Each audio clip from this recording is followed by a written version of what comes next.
Hi everyone, I'm Frida and I'm back with another video.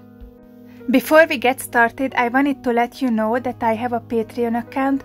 Please support me there if you like my art and my videos. In this video, I'm going to show you how I made this filigree enamel Luna moth pendant. The first step is to cut out the shape of the moth. After that, I fired the edges and texturized the surface with my hammer. I e-nailed, pickled and domed it to prevent warping, and I think the pendant just looks nicer if it's domed. Filigree wires are two wires twisted together, and I made them myself. I've chosen black enamel for counter enamel and I applied 2 coats. After every firing, I pickled the piece so far. It's important if you work with copper. I applied the clear fuse on the front and here I'm firing it with my torch. I fire it long enough so the oxides can dissolve in the clear fuse. The next step is to fold the filigree wires. While I'm doing that, I would like to tell you about my Patreon.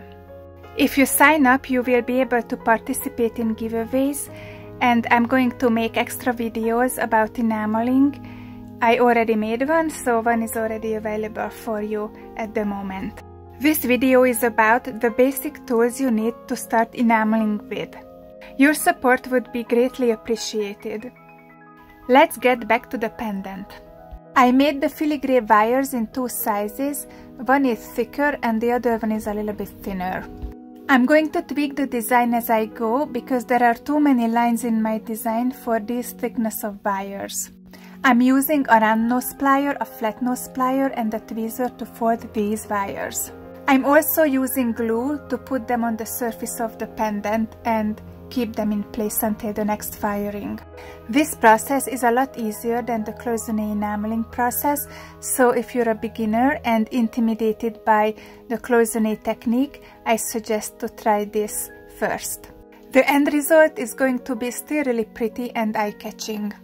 When I was done, I fired it off camera and here I'm pickling it to remove the oxides from the wires.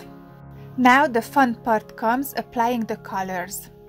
I applied nice bright colors, yellow, greens and purple. I'm using a paintbrush, a little scraper and a lots of water here.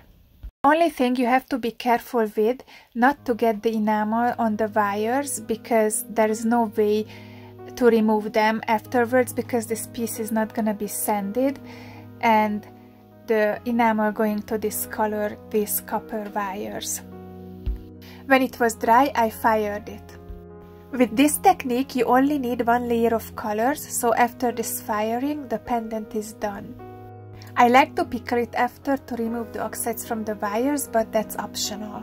It's done. Let me know what you think. I really like the texture and the bright colors. If you like this pendant and this video, please like, share and subscribe, and please support me on Patreon. The link is going to be in the description and in the comments. Thanks for watching. Bye!